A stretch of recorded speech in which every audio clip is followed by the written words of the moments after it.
શું કે મજામાં બધા? તો છેલ્લે આપણે જે ગાઉસના નિયમ જોયા અને એના ઉપયોગો આપણે જોયા અને એના જે ઉપયોગો જોયા એ ઉપયોગો પરના નીટ જેડબલઈ ને લગતા જે દાખલા છે, બરાબર છે?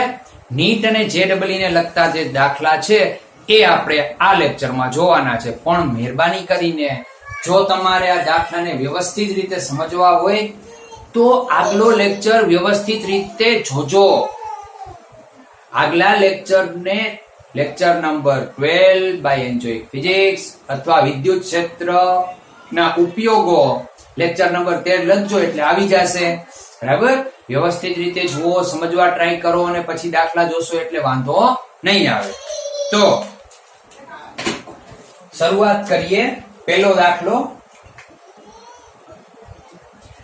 મુક્ત અવકાશમાં કે 2r જેટલા અંતરે મૂકેલ બે સમાંતર અનંત રેખીય વિદ્યુત ભારોની રેખીય વિદ્યુત ભાર ઘનતાઓ +λ કુલમ્બ પર મીટર અને -λ કુલમ્બ પર મીટર છે. બે રેખીય વિદ્યુત ભારોના મધ્ય માર્ગે વિદ્યુત ક્ષેત્ર કેટલું હશે? તો જુઓ, આ પૂછાયેલો છે આપણને નીટ 2019. બરાબર?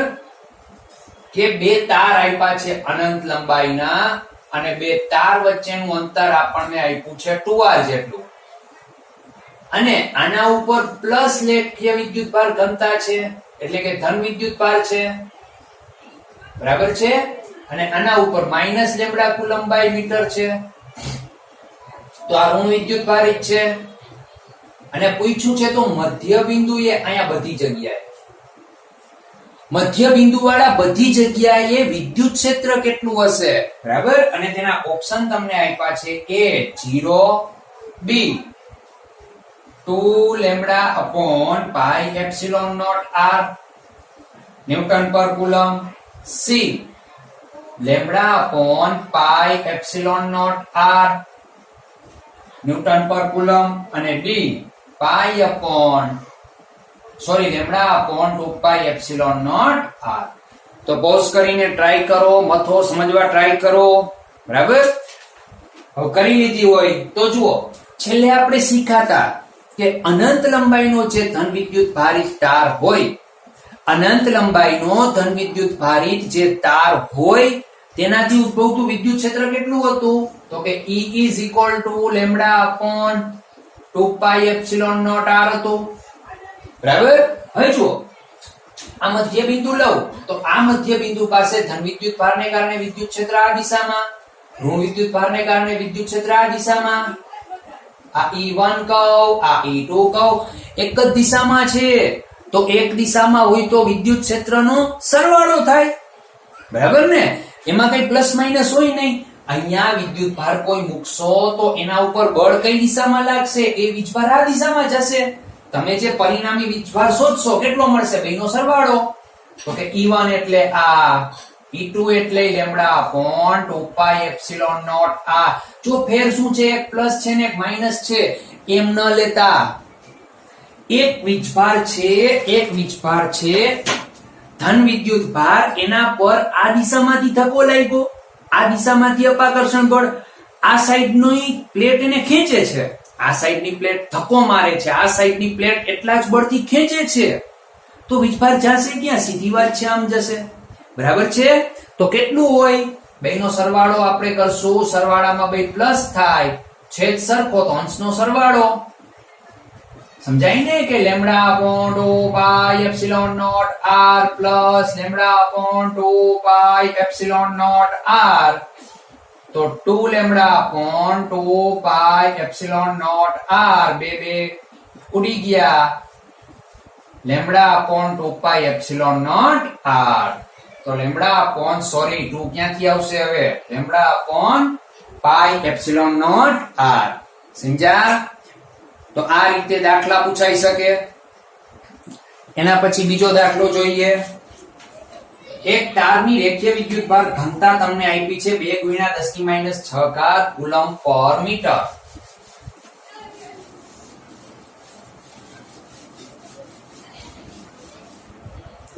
રેખીય વિદ્યુતભાર ઘનતા આપી છે, આ તારથી 4 સેન્ટીમીટર જેટલા અંતરે વિદ્યુત ક્ષેત્ર કેટલું હશે સહેલો દાખલો છે, જાતે પ્રયત્ન કરજો. આના પર ધન વિદ્યુતભાર ઘનતા તમને આપી છે અને ઈ લેમ્બડાની કિંમત આપણને આપી છે 2 × 10⁻6 ઘાત કુલમ પર મીટર. તો આ તારથી r બરાબર 4 સેન્ટીમીટર અંતરે વિદ્યુત ક્ષેત્ર શોધો. સમજાય? Centimetre not centimetre. એ 8 × 10⁻³ ઘાત ન્યૂટન પર કુલમ. એકમ નથી લખતો, સમજી જજો. 5 × 10⁻2 ઘાત સી 9 × 10⁵ ઘાત અને ડી 12 × 10⁷ ઘાત. એક જ સૂત્ર છે, પૌઝ કરીને ટ્રાય કરજો, સહેલો છે.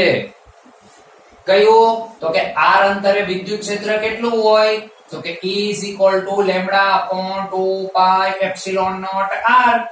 આમ q વડે ગુણી દ્યો, બળ મળી જાય ને. સોરી, આપણે તો વિદ્યુત ક્ષેત્ર શોધવાનું છે, તો ડાયરેક્ટ મૂકો કિંમતો. લેમ્બડા એટલે 2 × 10⁻6 ઘાત છેદમાં 2 × 3.14 × 8.85 × 10⁻12 ઘાત. બરાબર? તો 2 ઉલરી ગયા, આનું થશે 8 તેરી 24 ઘાત કઈક આવશે. એટલે 12 માંથી 6 જાય તો 6 વધે અને 6 ની નજીકની ઘાત 2 છે. એક ઓપ્શન છે 5 વાળી ઘાત, એક ઓપ્શન છે 7 વાળી ઘાત. તો કયો જવાબ આવે જુઓ. અહીંયા આને આપણે ગણી લઈ, માનો કે 3, અહીંયા ગણી લઈ, માનો કે 8.85 એટલે 9, ઘાત છે 6. તો સીધી વાત છે, ભાગાકાર થાય તો ઘાત ઘટે, વધે નહીં. બરાબર ને? 1/27 એટલે 0 પોઈન્ટમાં કઈક જવાબ આવે. તો પછી અહીંથી એક ઘાત ગુણાવો એટલે આ જવાબ આવે 9 × 10⁵ ઘાત. સમજ્યા? સહેલો દાખલો હતો. એના પછીનો દાખલો આપ્યો છે, લાંબા નળાકાર આકારના તારની રેખીય વિદ્યુતભાર ઘનતા 2 × 10⁻8 ઘાત કુલમ પર મીટર છે. લાંબા નળાકાર આકારના તારની રેખીય વિદ્યુતભાર ઘનતા તમને આપી છે. એક ઇલેક્ટ્રોનના તારની આજુબાજુ કુલંબ આકર્ષણ બળના કારણે કુલંબ વર્તુળાકાર ગતિ કરે છે. આ ઇલેક્ટ્રોનની ગતિ ઊર્જા શોધો. તો પહેલા તો રકમ સમજો. જુઓ, તાર છે, નળાકાર આકારનો તાર કીધું, મતલબ આ તારનો આકાર કેવો કહેવાય? આ માર્કર છે તો માર્કરનો આકાર કેવો કહેવાય? નળાકાર. બરાબર? એવો પાતળો તાર છે પણ છે ગોળ. એની તમને રેખીય વિદ્યુતભાર ઘનતા આપી છે 2 × 10⁻8 ઘાત. કે આ એક નળાકાર આકારનો તાર, આની આપણને રેખીય વિદ્યુતભાર ઘનતા આપણને આપેલી છે 2 × 10⁻8 ઘાત. મતલબ લીંબોડી આપણને આપી છે 2 × 10⁻8 ઘાત કુલમ પર મીટર. હવે તમને એમ કીધું કે એક ઇલેક્ટ્રોન આને વર્તુળાકાર ગતિ કરે છે અને એની ગતિ ઊર્જા તમારે શોધવાની છે. એક ઇલેક્ટ્રોન અહીંયા આવ્યો, સીધી વાત છે. ઇલેક્ટ્રોન, તો ઇલેક્ટ્રોનનો વિદ્યુતભાર કેવો હોય? ઋણ. આ વિદ્યુતભાર છે પ્લસ. તો થશે શું આખી પરિસ્થિતિ? આ એક તાર, આના પર ધન વિદ્યુતભાર છે. એક ઇલેક્ટ્રોન અહીંયા છે તો આકર્ષણ બળ લાગે, આમ નથી જવાનું. બરાબર? કુલંબ આકર્ષણ બળને કારણે એને કીધું આપણને વર્તુળાકાર ગતિ કરે છે, સ્પાઇરલ થતું જશે. કારણ કે દર વખતે ત્રિજ્યા ઘટતી જશે ને એકવાર નળાકાર આકારના તાર સાથે ઇલેક્ટ્રોન ચોંટી જશે. સમજાય? તો તેની ગતિ ઊર્જા કેટલી હોય આપણે શોધવાની છે. તો મગજ દોડાવજો થોડો. ઓપ્શન એ 3.90 × 10⁻19 ઘાત જૂલ. પછી બી 2.88 × 10⁻17 ઘાત જૂલ. પછી સી 3 × 10⁻8 ઘાત જૂલ. અને ડી 9.61 × 10⁻16 ઘાત જૂલ. તો પૌઝ કરીને ટ્રાય કરજો. બરાબર? કરી લીધી હોય તો જુઓ. પેલી વાત જ કે હું તમને એમ કહું એક ઇલેક્ટ્રોન વર્તુળાકાર ગતિ કરે છે, તો વર્તુળાકાર ગતિ માટે કેન્દ્રગામી બળ કોણ પૂરું પાડશે? અહીંયા કેન્દ્ર તરફ જે બળ લાગતું હોય ને, તમે 11મા ધોરણમાં શીખાતા કે કોઈ કણ વર્તુળાકાર ગતિ કરતું હોય તો આના પર સતત કેન્દ્ર તરફ ખેંચાયેલું રહેતું હોય, બરાબર ને? અહીંયા આવે તો કેન્દ્ર તરફ આ દિશામાં બળ લાગતું હોય, આ દિશામાં બળ લાગતું હોય, તો એ અંદર તરફ જે કેન્દ્રગામી બળ લાગે છે mv²/r, આ કેન્દ્રગામી બળ અત્યારે કોણ છે? આ ઇલેક્ટ્રોન ને ખેંચવા વાળું બળ કયું છે? તો તમે જાણો છો QE, બરાબર ને? QE બળ એને ખેંચે છે, સમજાય છે? કુલમ્બ બળ, ખેંચવા વાળું બળ કયું છે? તો કે કુલમ્બ બળ, જેના કારણે ઇલેક્ટ્રોન તો કે વર્તુળાકાર ગતિ કરવા લાગે છે, બરાબર? તો વિચારો, કુલમ્બ કેન્દ્રગામી બળ mv²/r = QE, સમજાય? ઓકે, હવે આ r ને સામે ગુણાવી દો તો mv² = QER, અને તમને કીધું છે રકમમાં કેતા ભૂલી ગયો, ત્રિજ્યા સાથે ઇલેક્ટ્રોન ને કંઈ લેવા દેવા નથી, બરાબર? તો હવે mv² = QER મળ્યા. ઓકે, હવે ગતિ ઊર્જાનું સૂત્ર શું હતું? તો કે k = 1/2 mv². તો અહીંયા જો હું બે સાઈડ 1/2 વડે ગુણીશ તો શું થશે? k 1/2 mv².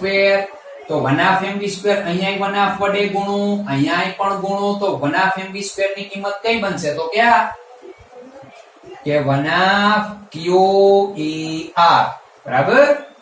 તો k = હવે આ 1/2 q એટલે અત્યારે ઇલેક્ટ્રોન છે, e એટલે લેમ્બડા છેદમાં 2πε0, આ r અને મળવું પડશે, મૂકવાની કિંમતો 1/2, ઇલેક્ટ્રોન એટલે 1.6 10⁻⁹. રેખીય વિદ્યુતભાર ઘનતા 2 × 10⁻8 છેદમાં 2 × 3.14 × 8.85 × 10⁻12, બરાબર? આનું સાદું રૂપ આપશો એટલે તમને જવાબ મળી જશે, સમજાય? તો જુઓ, અહીંયા થશે 0.8, પછી ફરીથી આ 2 પણ ઉડી જશે, આ 3 લઈ લ્યો, આ 9 લઈ લ્યો, ઉપર 0.8 છે, ઘાત જુઓ 19 ને 8 27, નીચે 12. સાદું રૂપ આપતા આપતા જવાબ આવે તો તમારો સાચો, સમજાય? વિચારવાનું, મથવાનું આવું છે. 19 ને 8 27, બરાબર? 27 માંથી 12 બાદ કરો અને આનો ભાગાકાર વિચારો તો 17 ઘાત ની આજુબાજુ જવાબ આવે છે, સમજાય? અને આ 2 અડધું થવું જોઈએ, કઈ 0.5 જેવું કેવું કઈ થતું હશે, વિચારવાનું, સમજાય? તો આ જો અહીંયા -16 ઘાત, અહીંયા -17, તો બે માંથી એક આવતો હોય પણ જવાબ આ આવશે. રેડી? કોન્સેપ્ટ તમને ખબર હોવો જોઈએ કે ઇલેક્ટ્રોન ને વર્તુળાકાર ગતિ કરવા માટે કેન્દ્રગામી બળ કોણ પૂરું પાડશે? અત્યારે સીધી વાત છે, કુલમ્બ બળ. તો કુલમ્બ બળ એટલે શું આવે? તો કે QE, પછી બસ કિંમતો જે આપી છે એનો ઉપયોગ કરો, સમજાય? ઓકે, એના પછી એક લાંબા નળાકારની નિયમિત વિદ્યુતભાર ઘનતા ρ છે, બરાબર?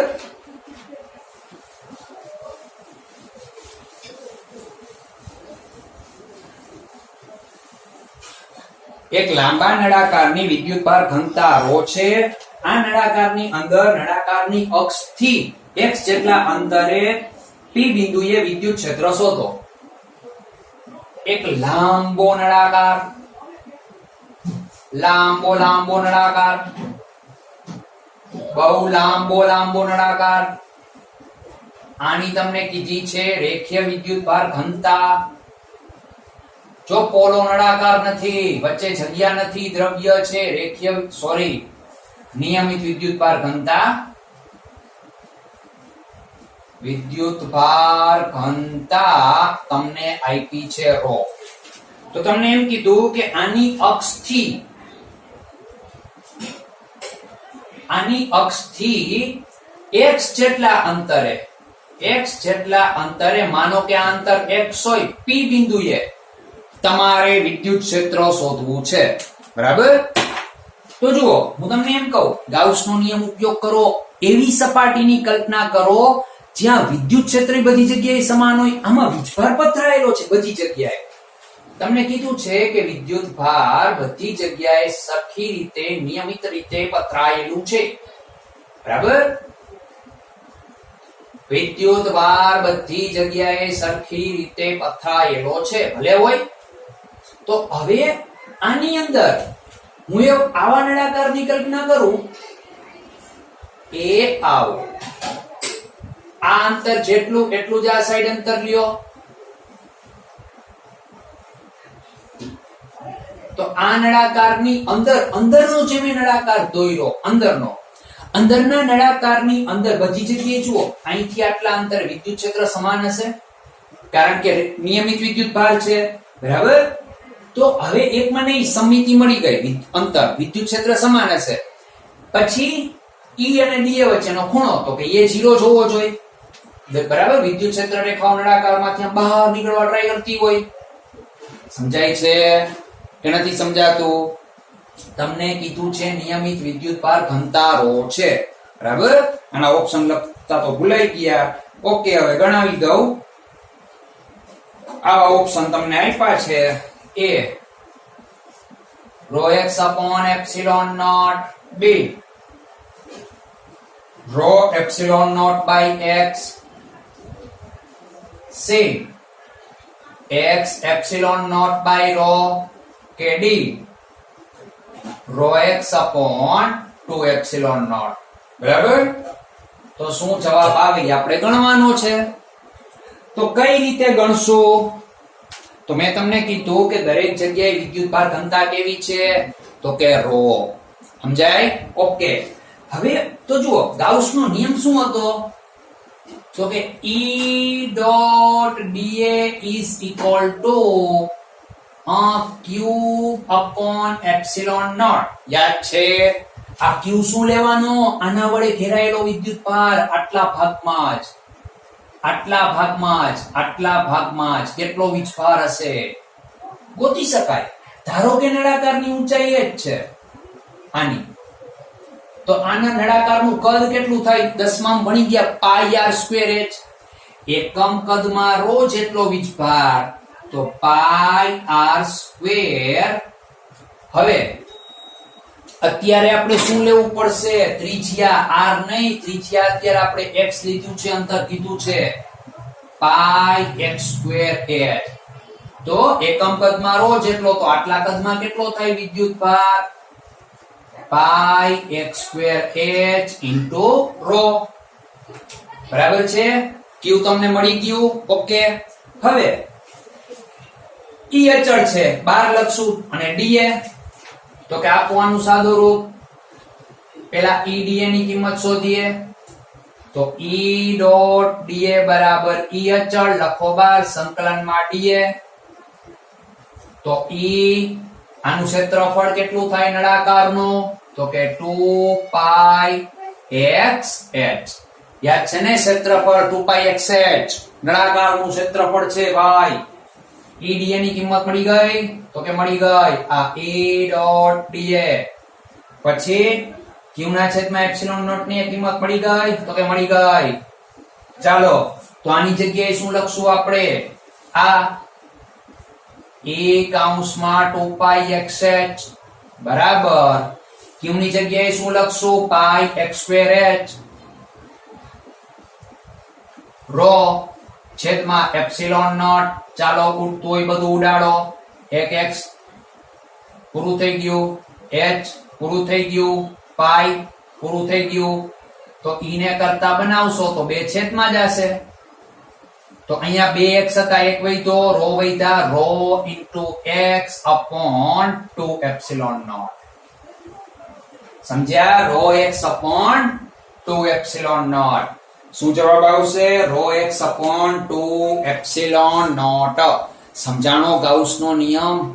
યાદ આવ્યું હવે કે સપાટી વડે જેટલો વીજભાર જે આપણે ગૌસિયન સપાટીની કલ્પના કરી હોય, ધારેલી હોય, એના વડે કેટલો વિદ્યુતભાર હોય ઈ જ ધ્યાનમાં લેવાનો હોય, બાકી કોઈ વીજભાર ધ્યાનમાં લેવાનો હોતો નથી. જે બહાર હોય એને આપણે ગણતા નથી. બરાબર? ઓકે. એના પછીનો જોઈએ દાખલો.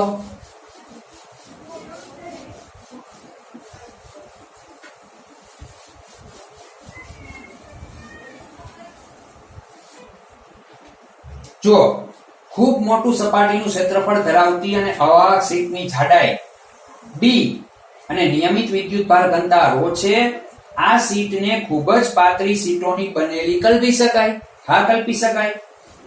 તો મધ્યમાં રહેલી શીટથી x જેટલા અંતરે p બિંદુએ વિદ્યુત ક્ષેત્ર ગણો અને વિદ્યુત ક્ષેત્રનો અંતર સાથેનો આલેખ પણ જણાવો. બબે વસ્તુ પૂછી. પહેલા તો તમને એમ કીધું કે એક છે ને આ d જાડાઈનું સમતલ છે. આ સમતલ છે હો. આની તમને જાડાઈ d આપી દીધી. માનો કે આટલું જાડું છે, બરાબર? આટલું જાડું છે તો આને તમે આવી પાતળા પાતળા કેટલાય સમતલના બનેલા કલ્પી શકો. કલ્પી શકાય ને? હું તમને એમ કહું, પુસ્તક હોય, પુસ્તક આ એક ખૂબ જાડું સમતલ છે, બરાબર? તો આને તો કે કેટલાય પેજના બનેલી ગણી શકાય, બુક. તો મધ્યમાં જે પેજ છે, મધ્યમાં તેનાથી x જેટલા અંતરે p બિંદુએ તમારે વિદ્યુત ક્ષેત્ર શોધવાનું છે. સાથે સાથે એનો આલેખ પણ બતાવવાનો છે. તો આમ રીતે કંઈક છે. જો હું તમને એમ કહું, માનો કે આ મધ્ય સમતલ છે, મધ્ય, બરાબર? તો મધ્ય સમતલ થી x જેટલા અંતરે, થોડુંક મોટું કરું તમને સમજાય. જો ધારો કે આ કોઈ સમતલ છે. ફરીથી કહું છું, ક્યુબ નો ગણતા.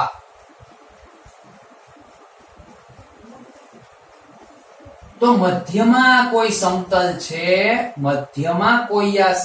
છે, તેનાથી x જેટલા અંતરે, માનો કે આ x અહીંથી આનેથી x જેટલા અંતરે, માનો કે અહીંયા આટલું અંતર લઈ તો અહીંયા થાય ને x. આ p બિંદુએ વિદ્યુત ક્ષેત્ર તમારે શોધવાનું છે. સમજ્યા રકમ? અને એના ઓપ્શન આપને આપ્યા છે આલેખ સાથે કે a ρx/ε0 અને એનો આલેખ કે આવો હોવો જોઈએ કે આ d અંતર હોય, આ d જાડાઈ તમને આપી છે આની, બરાબર? આવો ગ્રાફ હશે. પછી ઓપ્શન 2ρx/ε0, આનો ગ્રાફ કંઈક આવો આપ્યો છે. આ d અંતર, આ વિદ્યુત ક્ષેત્ર y અક્ષ પર, બરાબર? પછી c ρx/2ε0 અને એનો આલેખ તમને આપ્યો છે કંઈક આવો, આ d, આ e. પછી ઓપ્શન d ρε0/2x, એનો ગ્રાફ આપને આપ્યો છે આવો, આ d અને આ e, બરાબર? તો આમાંથી કયો જવાબ આવે અને કઈ રીતે આપણે આને ગણશું? તો ફરીથી આપણે જે ગાઉસના નિયમના ઉપયોગ કરીએ છીએ એ પ્રમાણે ગણવાનું છે. કઈ રીતે? તો કે આમે જે x અંતર લીધું, આ x અંતરે, તો ગાઉસનો નિયમ શું હતો? અહીંયા લખીએ કે E dot dA is equal to q ના છેદમાં એપ્સિલોન0. આ વસ્તુ ખબર હોવી જોઈએ. q એટલે આપણે જે સપાટી ધારી છે એના દ્વારા ઘેરાયેલો જ વીજભાર ધ્યાનમાં લેવાનો છે, બરાબર? તો સૌથી પહેલા E dot dA શોધો. ધારો કે અહીંયા હું એક સમતલની કલ્પના કરું છું અને જેનું ક્ષેત્રફળ લઉં છું a જેટલું, બરાબર? આનું સમતલનું ક્ષેત્રફળ a જેટલું અને આ લંબાઈ x છે, તો a ગુણ્યા x શું થશે? તેનું કદ થશે. તમને રકમમાં કીધું છે એકમ કદમાં રહેલો વીજભાર ρ જેટલો હોય. એકમ કદમાં રહેલો વીજભાર ρ જેટલો હોય તો ax કદમાં કેટલો થાય a * x. તો તમને q ની કિંમત મળી જાય કે q = ρ ax. સમજ્યા શું મેં કર્યું એ? હું તમને એમ કહું છું આટલું કદ આટલી જાડાઈ વાળો એક સમતલ ગણી શકાય, આના પર વીજભાર છે નિયમિત, તો આટલા ભાગમાં આટલા વચ્ચેની જાડાઈમાં કેટલો વિદ્યુતભાર ઘેરાશે? ρx જેટલો હોય તો q ની કિંમત આપણને મળી ગઈ. પછી વિદ્યુત ક્ષેત્ર અચળ જ હોવું જોઈએ, E dot da શોધીએ. સંકલનમાં તો E અચળ લખો બાર. વિદ્યુત ક્ષેત્ર રેખાઓ કેવી હોય બધી જગ્યાએ? જો સમતલને લંબ રૂપે જ હશે. આ E ની કિંમત અને આ ક્ષેત્રફળ સદિશ બધી જગ્યાએ 0 જ ખૂણો બનતો હોય. મૂલ્ય અચળ કારણ કે વિદ્યુત ભાર ઘનતા અચળ છે, માટે E બાર. આનું ક્ષેત્રફળ કેટલું છે તો કે a જેટલું થાય ગયું. આપણે આ dA ક્ષેત્રફળ કેટલું બનશે? E dot a જેટલું. સોરી, dA એટલે a. તો હવે જુઓ તમારી પાસે આ કિંમત છે EA. આની કિંમત શું આપણે લખશું? E dot a બરાબર q એટલે તો કે ρax upon epsilon naught. a કુલ રહી ગયા તો E is equal to ρx upon epsilon naught. આ સૂત્ર સમજ્યા? ખબર પડી? જો ρ અચળ છે x અચળ છે, મતલબ જેમ તમે અંતર આ સાઈડ જશો અથવા આ સાઈડ આવશો વિદ્યુત ક્ષેત્ર વધતું જશે, નિયમિત રીતે વધશે. જુઓ સમપ્રમાણતામાં છે E સમપ્રમાણતા x. જેમ x ની કિંમત વધતી જશે તેમ વિદ્યુત ક્ષેત્ર પણ વધતું જશે. હું તમને કહું છું x ની કિંમત 1, વિદ્યુત ક્ષેત્ર 1 કુલમ, 5 લેશો તો 5 ન્યૂટન પર કુલમ થશે. જેમ x વધશે એમ વિદ્યુત ક્ષેત્ર વધતું જશે. ક્યાં સુધી? તો કે d સુધી જ. વધુ ક્યાં સુધી? તો કે x ની કિંમત તમે કેટલી લઈ શકો? ρd upon epsilon naught સુધી. પણ 12 અહીંયા જુઓ જવાબ આવશે આ, કારણ કે ρx upon epsilon naught આવી ગયું. d અંતર સુધી વિદ્યુત ક્ષેત્ર x જેમ વધતું જાય છે, આમ x ની કિંમત વધે છે, વિદ્યુત ક્ષેત્ર વધે છે. x અહીંયા તો E અહીંયા, x અહીંયા તો E અહીંયા. પણ d અંતર પછી વિદ્યુત ક્ષેત્ર અચળ થઈ જશે. સમતલ જેવું છે σ/2 એપ્સિલોન નોટ જેવું, કે વિદ્યુત ક્ષેત્ર રેખાઓ જે રહી ને બધી એકબીજીને સમાંતર હશે. એટલે વિદ્યુત ક્ષેત્ર કેવું રહેશે? અંતર ગમે એટલું આગળ જશો પછી વિદ્યુત ક્ષેત્રની કિંમત ઉપર તરફ વધશે નહીં. સમજાણું શું છે? તો ટ્રાય કરતા રહ્યો, પ્રેક્ટિસ કરતા રહેજો.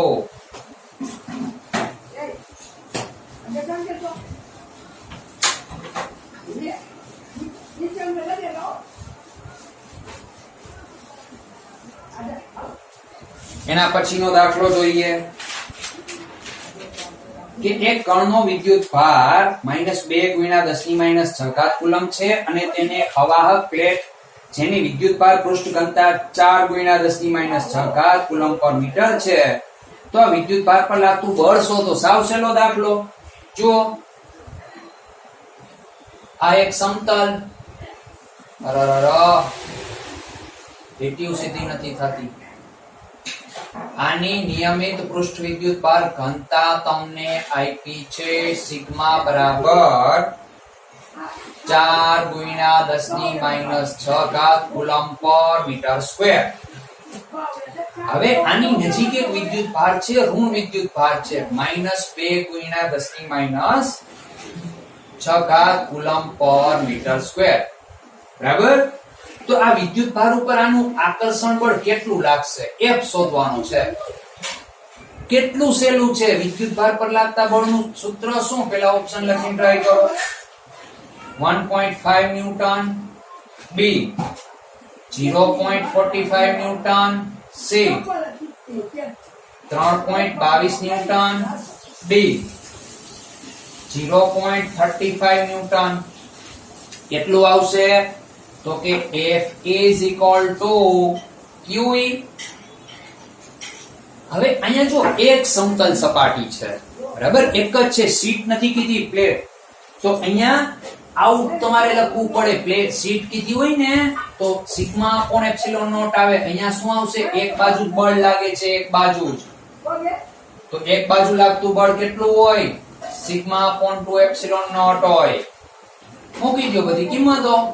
-2 ગુણ્યા 10 ની -6 ઘાત, 4 ગુણ્યા 10 ની -6 ઘાત, છેદમાં 2 ગુણ્યા 8.85 ગુણ્યા 10 ની -12 ઘાત.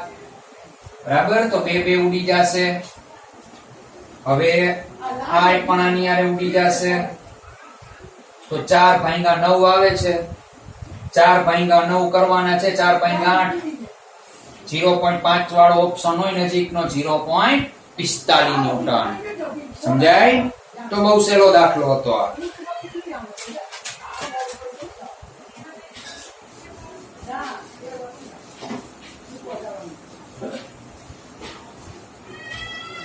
એના પછી જુઓ 7મો દાખલો કે 10 સેન્ટીમીટર લંબાઈના એક દોરાનો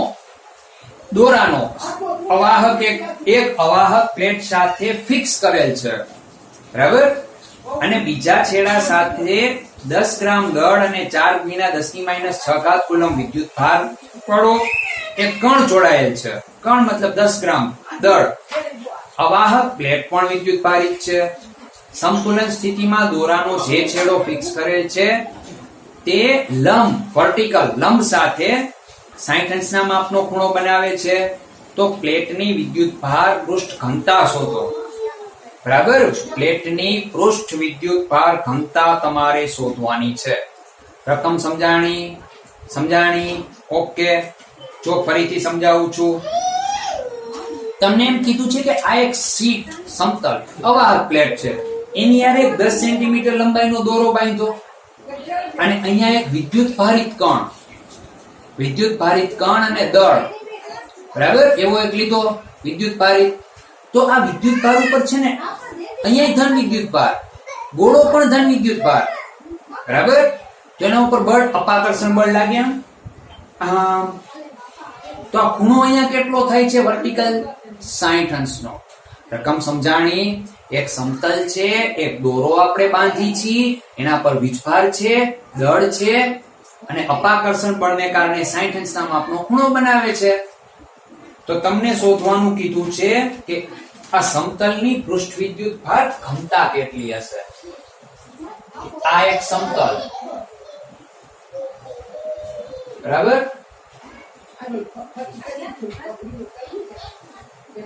હવે આ ધન વિદ્યુત ભાર ઘનતા આપણે શોધવાની છે. અહીંયા એક દોરો આમ બાંધ્યો. આ દોરાની લંબાઈ આપણને આપી દીધી 10 સેન્ટીમીટર. અહીંયા એક દળ. તો આનું જો આના પર જો વિદ્યુત ભાર q હોય તો q વિદ્યુત ભાર પર અપાકર્ષણ બળ લાગે. હું તમને એમ કહું, આ એક દોરો હોય, અહીંયા કોઈ વીજભાર હોય, આપણે ધારીએ એવું આમથી વિદ્યુત ક્ષેત્ર આવે તો ધક્કો મારે, આમ થઈ જાય. હવે આનું બળ, આ તરફ લાગતું બળ, ગુરુત્વાકર્ષણ બળ, ઉપર તરફ લાગતું બળ, બધા જ્યારે સમાન બની જાય ત્યારે આ ગોળો સ્થિર થઈ જાય. મતલબ તેને સમતુલિત સ્થિતિ કહેવાય. તો આ સમતુલિત સ્થિતિમાં આપણે એની પૃષ્ઠ વિદ્યુત ભાર ઘનતા શોધવાની છે. તો ઓપ્શન લખો 8.9 ગુણ્યા 10 ની -6 ઘાત કુલમ પર મીટર સ્ક્વેર 2. 12.26 ગુણ્યા 10 ની -11 ઘાત કુલમ પર મીટર સ્ક્વેર c. 13.33 ગુણ્યા 10 ની -15 ઘાત કુલમ પર મીટર સ્ક્વેર 2. 7.5 ગુણ્યા 10 ની -7 ઘાત કુલમ પર મીટર સ્ક્વેર. તો વિચારો કયો જવાબ આવશે? તો જો હવે હું તમને એમ કહું, આનું વિદ્યુત ક્ષેત્રને કારણે અપાકર્ષણ બળ q પર આ દિશામાં લાગ્યું. બરાબર, હવે દોરીએ ખેંચાયેલી રહેતી હોય. આ 60 અંશનો ખૂણો આપને કીધો છે. સમજાય? તો યુગ્મ કોણોના નિયમ પ્રમાણે આ 60 અંશનો ખૂણો હોય તો t નો આ પાસેનો ઘટક કહેવાય t cos 60 અને આ સામેનો ઘટક અહીંયા બતાવું છું t sin 60. અને આના પર ગુરુત્વાકર્ષણ બળ નીચે તરફ લાગતું હોય તો જેટલું બળા એટલું જ બળા, જેટલું બળા એટલું જ બળા, તો જ આ દળ સ્થિર રહી શકે. બરાબર? તો કઈ નથી આમાં, સરખાવી દ્યો. t sin થીટા બરાબર, થીટા કહું છું, is equal to qe. t cos theta બરાબર mg. બરાબર છે? હવે બેયનો ગુણોત્તર લેશો sin by cos, કે t sin થીટા છેદમાં t cos થીટા બરાબર qe ના છેદમાં mg. tt ઉડી ગયા તો tan થીટા બરાબર q ના છેદમાં mg. આપણે સિગ્મા શોધવાનું છે તો e એટલે સિગ્મા ના છેદમાં 2 એપ્સિલોન નોટ. સિગ્મા ને કરતા બનાવો તો આ પદ સામે ગુણે 2 એપ્સિલોન નોટ માં g tan 60 છેદમાં q. બધી કિંમત તમને આપી છે, વિદ્યુત ભાર આપ્યો છે કંઈક 4 ગુણ્યા q ની કિંમત તમને આપી છે 4 ગુણ્યા 10 ની -6 ઘાત કુલમ. બરાબર? દળ તમને આપ્યું છે 10 ગ્રામ. બસ આ કિંમતોનો ઉપયોગ કરવાનો છે. g એટલે 9.8, tan 60 તમે જાણો છો.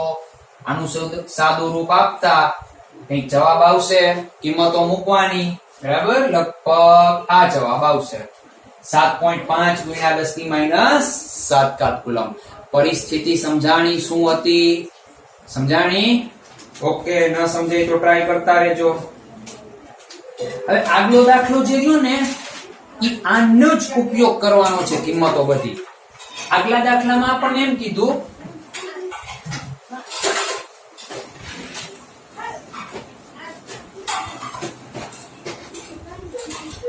આમાં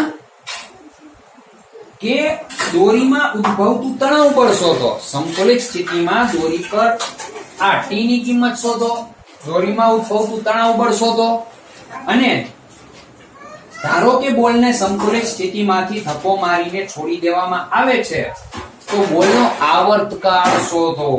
તો આના ઓપ્શન છે a 0.20 newton, 0.45 second, b 0.20 newton, 0.20 second, c 0.45 newton, 0.20 second, d 0.45 newton, 0.45 second. તો વિચારો શું જવાબ આવશે? હવે હું તમને એમ કહું, જુઓ કે દોરીમાં ઉદ્ભવતું તણાવ તો તમે શોધી શકો. સીધું સૂત્ર t cos 60 બરાબર mg અથવા t sin 60 બરાબર qe ગમે તે વાપરી શકાય. તો a t cos 60 is equal to માં જ. તો t cos 60 એટલે બનાવ, દળ તમને આપ્યું છે 10 ગ્રામ, તો 0.01 કિલોગ્રામ, g એટલે 9.8 અથવા 10 લઈ લ્યો. તો 10 જ લીધું હોવું જોઈએ, એટલે આ બે આને ગુણે તો 20. આ 20 ભાગ્યા 100 એટલે 0.2 ન્યૂટન. એટલે હજી તો 0.20 ન્યૂટન મળી ગયું. ઓકે, હવે તમને બીજું જે કીધું છે બી જે કીધું છે તમને પરિસ્થિતિ સમજો. એમ કીધું કે આ ગોળો અહીંયા દળ સ્થિર છે, એને હું સેજ ધક્કો મારું છું આ સાઈડ અથવા આ સાઈડ, ધક્કો મારીને છોડી દઉં તો એ અહીંયા કઈ ગતિ કરશે? તમે આગળ ભણી ગયા છો જડત્વનો નિયમ.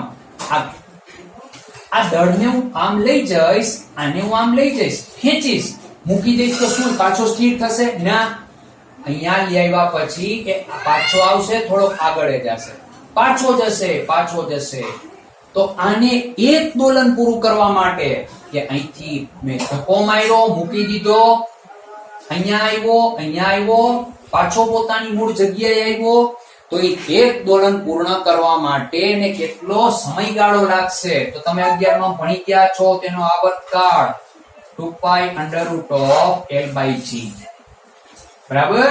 2π √L/g. ભૂલથી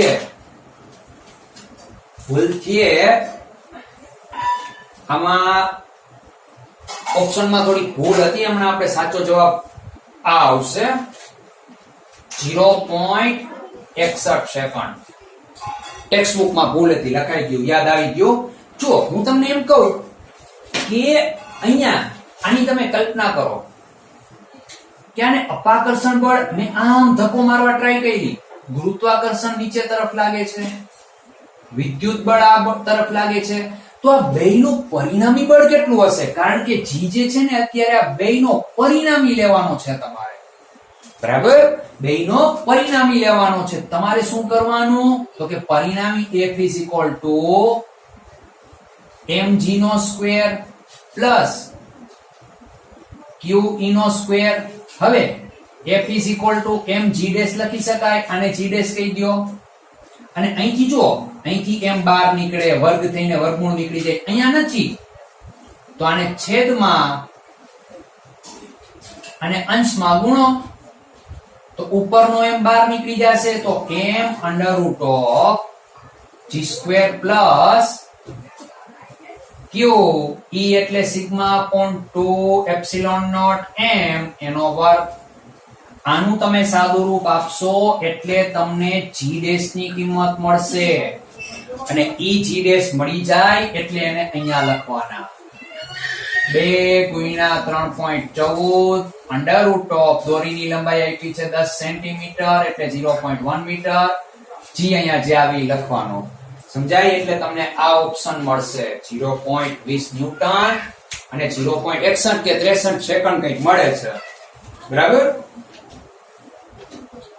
હવે એના પછી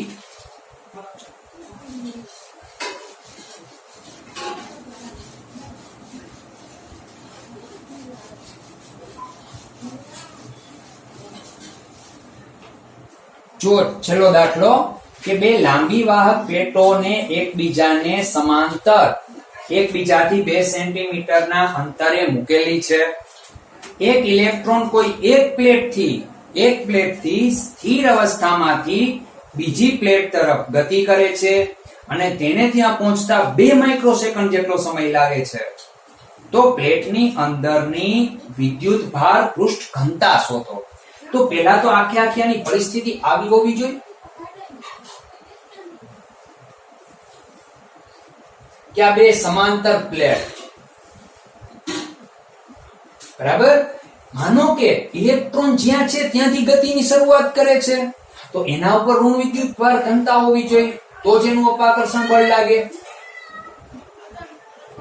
અહીંયા ધન વિદ્યુત ભાર હોવો જોઈએ, તો જ એનું આકર્ષણ બળ લાગે, બરાબર ને? બે પ્લેટ વચ્ચેનું અંતર આપણે આપ્યું છે 2 સેન્ટીમીટર, તો એક ઇલેક્ટ્રોન અહીંથી અહીંયા પહોંચતા એને ટાઈમ લાગે છે 2 માઇક્રોસેકન્ડ, બરાબર? હા, તો તમારે સિગ્મા શોધવાની છે. બેની સિગ્મા સરખી છે, એકની ઋણ છે તો બીજીની ધન છે. સિગ્મા કે કેટલી હોઈ શકે? a 0.505 ગુણ્યા 10⁻12 કુલમ્બ પર મીટર સ્ક્વેર, b 0.605 ગુણ્યા 10⁻14 કુલમ્બ પર મીટર સ્ક્વેર, c 2.46 ગુણ્યા 10⁻8 કુલમ્બ પર મીટર સ્ક્વેર, d 3.48 ગુણ્યા 10⁻10 કુલમ્બ પર મીટર સ્ક્વેર. ચાલો પોઝ કરીને ટ્રાય કરો, વિચારો શું કરી શકાય. કરી લીધું? ઓકે. શરૂઆતમાં કીધું હતું ઇલેક્ટ્રોન સ્થિર અવસ્થામાં છે, તો સ્થિર અવસ્થામાં હોય તો શરૂઆતના t બરાબર 0 સમયે તેનો વેગ 0 હોય. હવે ઇલેક્ટ્રોન અહીંથી અહીંયા જાય તો કેટલું અંતર કાપે? 2 સેન્ટીમીટર જેટલું, બરાબર? અને એના પર સતત આકર્ષણ બળ લાગે છે એટલે આ પ્લેટે પહોંચતા એને 2 માઇક્રોસેકન્ડનો સમયગાળો લાગે છે. સમજાય છે? હવે ઇલેક્ટ્રોન પર લાગતા બળનું સૂત્ર, આ ઇલેક્ટ્રોન જે છે, ઇલેક્ટ્રોન અહીંથી અહીંયા જાય છે તો એના પર લાગતા બળનું સૂત્ર શું આવશે? તો કે F is equal to E dot E. બરાબર ને? F is equal to E dot E electron પર લાગતા બળનું સૂત્ર છે. હવે બે પ્લેટ વચ્ચે જુઓ, બે પ્લેટ વચ્ચે વિદ્યુત ક્ષેત્ર કેટલું હશે? તો કે આ પ્લેટને કારણે વિદ્યુત ક્ષેત્ર રેખાઓ અંદર તરફ હશે. બરાબર ને? સિગ્મા ના છેદમાં 2 એપ્સિલોન નોટ. આના કારણે બહાર તરફ હશે સિગ્મા ના છેદમાં 2 એપ્સિલોન નોટ. માટે પરિણામી વિદ્યુત ક્ષેત્ર આ બેની વચ્ચેની વાત કરું છું. F is equal to E dot sigma ના છેદમાં ખાલી એપ્સિલોન નોટ વધશે, સિગ્મા ના છેદમાં 2 એપ્સિલોન નોટ પ્લસ સિગ્મા ના છેદમાં 2 એપ્સિલોન નોટ. છેદ સરખો તો અંશનો સરવાળો 2 સિગ્મા ના છેદમાં 2 એપ્સિલોન નોટ આ ગયા સિગ્મા ના છેદમાં એપ્સિલોન નોટ. બરાબર? હવે તો કે F is equal to ma લખી શકાય E કૌંસમાં સિગ્મા ના છેદમાં એપ્સિલોન નોટ. હવે a ની કિંમત શોધવી છે તો સમજવા ટ્રાય કરો. એ કઈ રીતે શોધશું? તો જો ઇલેક્ટ્રોન પર અહીંથી બળ લાગે છે, આ તરફ એની ગતિ થાય છે. બરાબર ને? તો એની ગતિ કે પ્રવેગી ગતિ હોય, પ્રવેગ અચળ હોય. શૂન્ય વેગ થી ગતિની શરૂઆત થઈ હતી. D is equal to v0t plus 1/2 at square. તો D is equal to શરૂઆતનો વેગ 0 1/2 at square. તો એને કરતા બનાવો તો 2d ના છેદમાં t સ્ક્વેર. સમજાણું? તો અહીંયા આપણે લખશું એની કિંમત. તો m a એટલે 2d ના છેદમાં t square is equal to e sigma ના છેદમાં એપ્સિલોન નોટ. હવે સિગ્મા ને કરતા બનાવો તો એપ્સિલોન નોટ અહીંયા ગુણશે તો શું થશે? 2md એપ્સિલોન નોટ છેદમાં ઇન્ટુ t સ્ક્વેર. મૂકો બધી કિંમતો. 2 ગુણ્યા 9.1 ગુણ્યા 10⁻31 અંતર 2 સેન્ટીમીટર 0.02 મીટર 8.85 ગુણ્યા 10⁻12 છેદમાં E એટલે 1.6 ગુણ્યા 10⁻19 t સ્ક્વેર એટલે 2 ગુણ્યા 10⁻12 સોરી -6 નો વર્ગ. આનું સાદું રૂપ આપશો એટલે તમારે જવાબ આવવો જોઈએ. જવાબ આવવો જોઈએ. સાદું રૂપ આપશો એટલે -31 -12 41 ને 2 43 નીચે થશે 19 ને આનો વર્ગ કરશો 12 31 અહીંયા 42 31 -12 વાળો ઓપ્શન લગભગ આવવો જોઈએ. છતાં ટ્રાય કરતી રહેવી. બરાબર છે? તો અહીંયા આપણે હવે જો ફ્લક્સના અનંત લંબાઈના તારથી ઉદ્ભવતું વિદ્યુત ક્ષેત્ર અને સમતલથી ઉદ્ભવતા વિદ્યુત ક્ષેત્રોનો આપણે જોયા. નીટ અને જેડબલઈ પરના જેટલા બેસ્ટ દાખલા હતા તે જોયા. સાથે સાથે આટલો લેક્ચર ફરીથી જોજો, એને સમજવા પ્રયત્ન કરજો, એના આધારે આ દાખલા ગણવાનો ટ્રાય કરજો એટલે તમને આવડશે. અને આવતા લેક્ચરમાં હવે આપણે